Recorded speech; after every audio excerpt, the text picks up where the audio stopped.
Hi everyone, welcome to Board Game Revolution Sneak Peek Series. Today we have a special treat for you. That's right, this game to my right, Europa Universalis. Now if you haven't seen our Sneak Peek series, the way it works is we go over an overview, quick how to play a turn, and then we talk about the highlights. But we're going to change it actually on this episode because of the fact that this game, Europa, has so much meat to it that it's hard to actually explain a turn and go over all the possible actions because there's so much meat in it. So what we're going to do is actually just talk about the generalities of how a turn is played and then get into the highlights. Well, let's go and conquer some lands. Europa Universalis is a 1 to 6 player civilization game where players will take control of one of the 6 civilizations vying for ultimate power throughout Europe. They will do this through well-placed alliances and strategic marriages, exploring distant and faraway lands, as well as mustering their armies, preparing for war.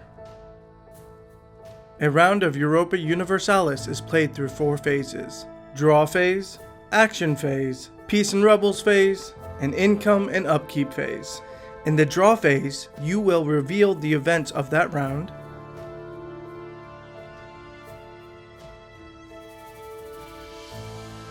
each player will then draw 3 cards from any one of the 3 decks, then decide which cards to keep in their hand, and pay 2 ducats for each card that they are keeping, discarding the rest.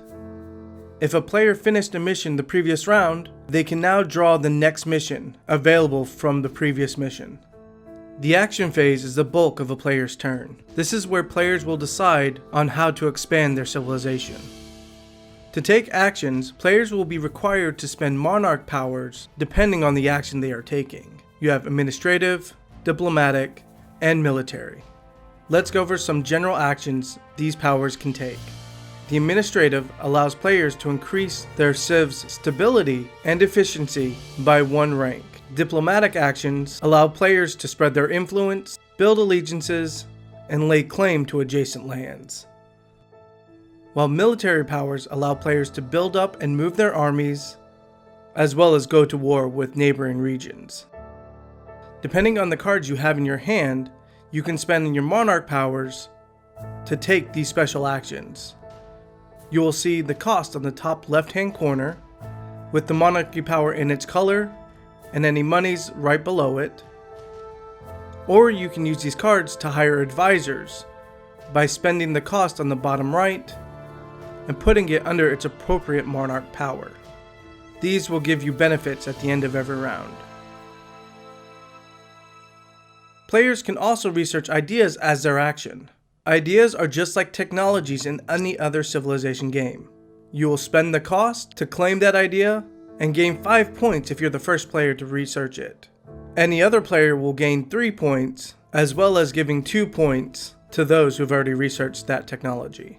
Each player, at one point during their turn, will have to take an event action. These cards will change the game state on the board, as well as negatively affecting 1 or more players. In the Peace and Rebels phase, any war that took place will end and peace negotiations will begin. There are 3 possible victory and peace conditions: total victory, where you take over every province in the region; partial victory, where you negotiate terms of surrender, payment owed, or a humiliation victory; and last, automatic peace. If there are any rebels on the board, they will invade the provinces of the region they are in, possibly taking control of villages and towns. At the end of the round, players will acquire income as well as do upkeep for their civilization. You will collect income for every town, city, and vassal you have out there, minus expenses from advisors, military units, and ships.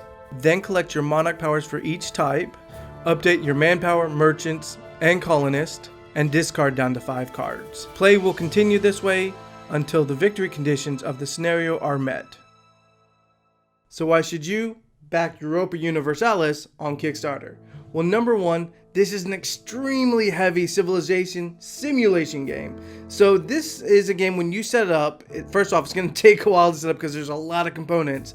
But when you set it up, you're going to have to dedicate between 4 to 6 hours to play this game. That's right, 4 to 6 hours, because this has so much in it. And as the game progresses throughout time, throughout rounds and ages, you're gonna build a nice synergy with your board, where you're gonna take or have the ability to take a lot of actions in one round.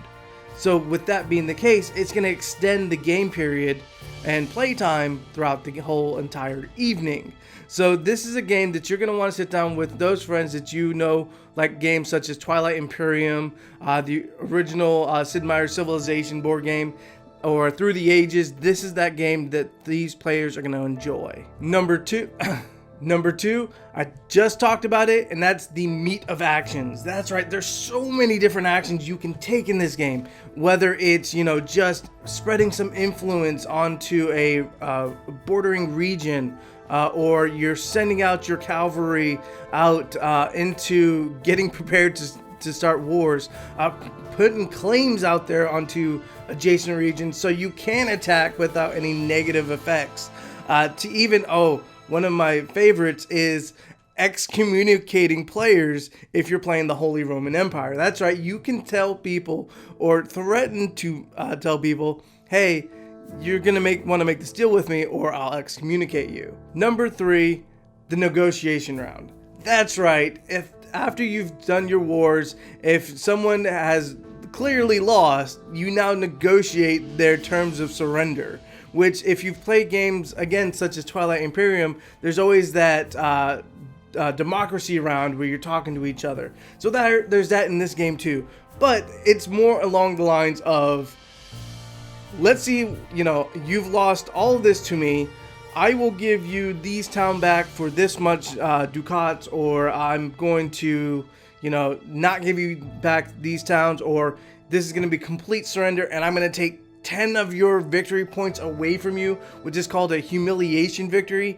And it's things like that that make this game even deeper than what would be in a normal Civilization game. Number 4, table presence. That's right, this game just on its own has its own table presence. It's like Railways of the World, where you have these 2 massive maps that you put together, and then every single one of your competitors all have their own huge sets of components that they're going to be using and placing all over the map.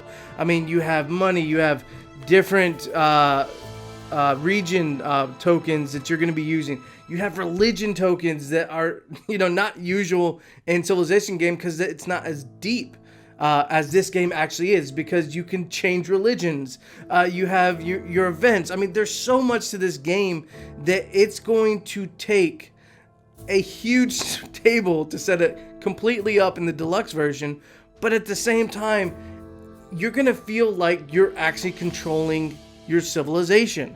And that's what this game is fully encompassing you into, is controlling that civilization and controlling lands.